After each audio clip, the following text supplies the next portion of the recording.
Subscribe the channel. The film opens as a ship full of sailors attempts to throw harpoons at what they believe is a mermaid. Prince Eric comes down to stop them as it is just a dolphin that they are trying to harm.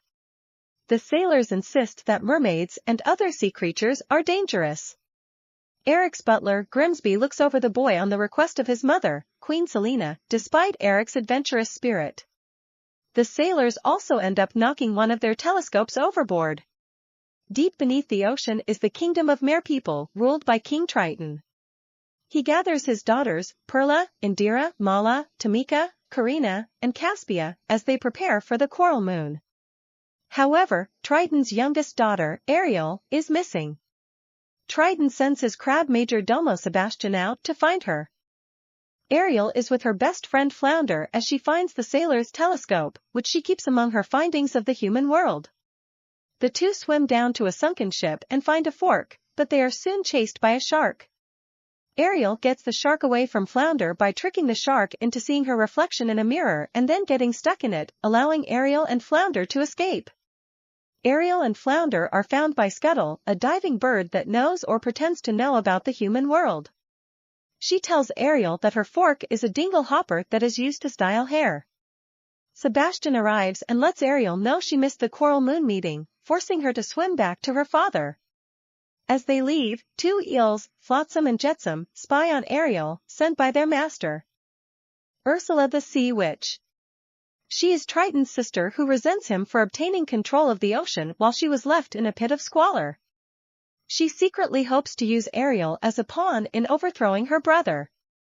When Ariel finds Triton, he scolds her and also reminds her not to go near the surface, as humans were responsible for the death of her mother. Ariel goes with Flounder to her cave where she keeps all her human artifacts, expressing her desire to see the world above part of your world. Sebastian goes after her, but Ariel sees fireworks up above and follows the lights. A celebration is being held for Eric's 21st birthday fathoms below, and Grimsby is reminding Eric about the responsibilities he is going to have to take before he becomes king. Ariel is spotted by Eric's dog Max, but Eric misses her. Moments later, a terrible storm hits, making its way toward the ship. The crew and Max hops on their lifeboats as the ship catches fire and crashes against the rocks, but Eric is knocked over into the water. Ariel swims down to rescue him. Ariel brings Eric to the shore and manages to resuscitate him. While he is barely conscious, he is able to catch a glimpse of Ariel and hear her voice part of Your World reprise before Grimsby and the other men come by to find him and bring him back to the kingdom. Ursula continues to spy on Ariel and realizes she has what she needs to reel Ariel in for her scheme.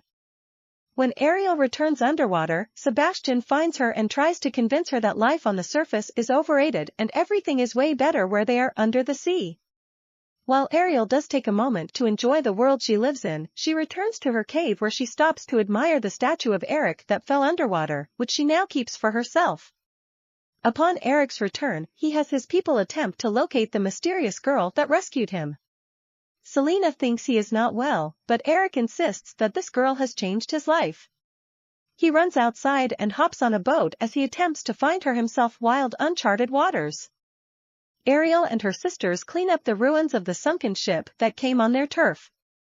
Ariel is still upset at Triton for his rejection of the human world, but he knows something else is going on. Sebastian spills the beans to Triton that Ariel is in love with Eric after going up to the surface. Triton finds Ariel in her cave and chastises her for disobeying him. Although Ariel tries to argue that the humans cannot all be bad, Triton uses his trident to destroy all of Ariel's items, leaving her to weep in sadness. Ursula uses Flotsam and Jetsam to contact Ariel and lure her to her lair, while Flounder and Sebastian follow. Ariel finds a murky pit full of skeletons of merpeople before meeting her estranged aunt. Ursula plays to Ariel's desire to be with humans and her interest in Eric, while also touting her magic skills that she has used to help i.e., trick others' poor unfortunate souls. Ariel plucks off one of her scales as part of the deal, while also giving up her voice. She is given 3 days to get Eric to kiss her or she will return to being a mermaid and become a prisoner of Ursula's. Ursula cackles as Ariel's tail disappears and legs grow in their place. She quickly swims to the surface. Ariel is picked up in a fishing boat that is headed to the kingdom. She is brought in, bathed and clothed, before she is brought to meet Eric for the first time. Unfortunately, since she can't talk, he cannot confirm that she is indeed the girl that rescued him. Still, he allows her to stay in the castle until other arrangements can be made. When Sebastian finds her in her room, he sees that she does not even remember that she has to kiss Eric as part of the deal. Ariel then sneaks out of her room and finds Eric's library.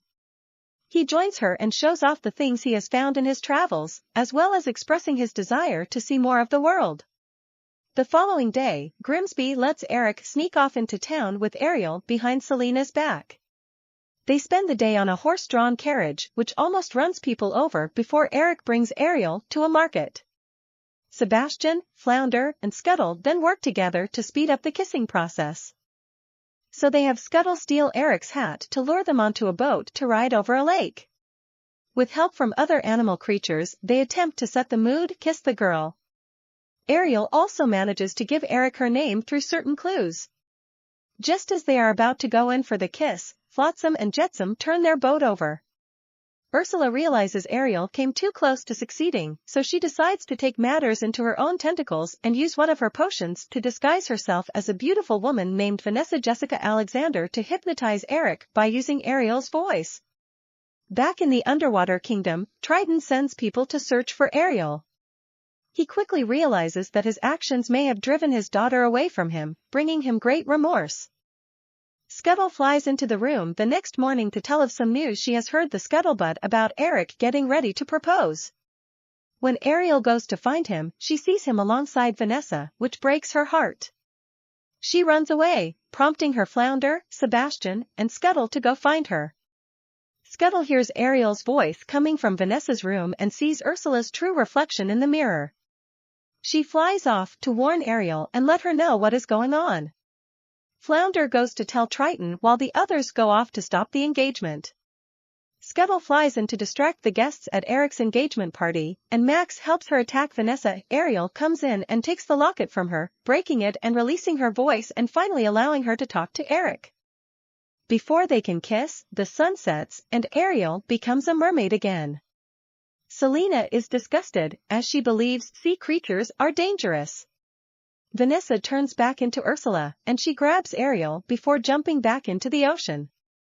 Triton finds Ursula as she takes Ariel with her, but she uses Flotsam and Jetsam to tangle Ariel up and nearly drain her life out before he agrees to give up her trident.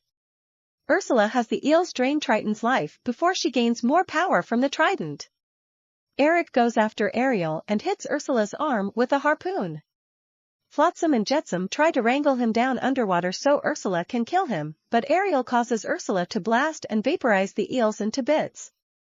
A distraught Ursula then grows to a monstrous size and begins to attack Ariel and Eric. Before they can kiss, the sun sets and Ariel becomes a mermaid again. Selina is disgusted, as she believes sea creatures are dangerous. Vanessa turns back into Ursula, and she grabs Ariel before jumping back into the ocean. Triton finds Ursula as she takes Ariel with her, but she uses Flotsam and Jetsam to tangle Ariel up and nearly drain her life out before he agrees to give up her trident. Ursula has the eels drain Triton's life before she gains more power from the trident. Eric goes after Ariel and hits Ursula's arm with a harpoon. Flotsam and Jetsam try to wrangle him down underwater so Ursula can kill him, but Ariel causes Ursula to blast and vaporize the eels into bits. A distraught Ursula then grows to a monstrous size and begins to attack Ariel and Eric. She causes a sunken ship to rise up, and Ariel hops on to take control of it while Ursula attempts to blast Eric with the trident. Ariel manages to steer the ship so that the broken bowsprit can impale Ursula, sending her sinking to her grave. The trident falls and restores Triton's life force. Eric returns to the surface and wants to find Ariel but eventually believes it is useless. While he admits defeat, Selina tells him that she was wrong about sea creatures and her son's feelings for Ariel. Later on, Triton notices Ariel looking out at the castle longingly.